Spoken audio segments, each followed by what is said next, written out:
Okay, so I wanted to give a larger context to this vlog that I'm working on. In other words, not just this episode, but the overarching story. So a question: have you heard of the Unification movement, otherwise known as the Unification Church?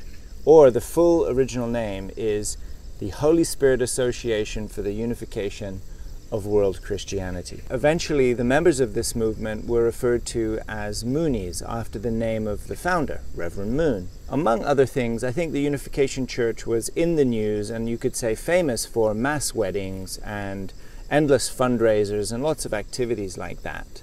But Reverend Moon was also accused of brainwashing, trying to control his victims in order to amass some worldwide empire. Actually, the term Muniz itself was used in a derogatory form. So if any kids watching, that means to make us look bad. For reasons that I'll explain later, perhaps in another vlog, I came into contact with this movement when I was 1 year old.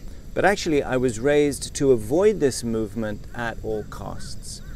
I was thoroughly educated on how to avoid their deceit and brainwashing tactics, and to save myself from being kidnapped by them. Now, though, I actually work for that organization. It's called the Family Federation for World Peace. Currently, I am the director for witnessing and education for the North American region. So one of the questions I want to answer through these vlogs is, how did a young man who was raised to avoid the unification movement at all costs for the sake of his life come to not only join the movement, but to work for the movement, and actually to work for the movement at quite a high level? So think about it, like if we were actually in the business of brainwashing people, then as the director of witnessing and education, that would make me sort of the commander of all brainwashing operations in the United States and Canada.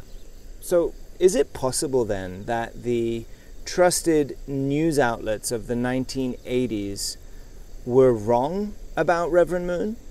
Is it possible that Reverend Moon was actually a man of peace, willing to risk his life and family to be able to set up the conditions for world peace?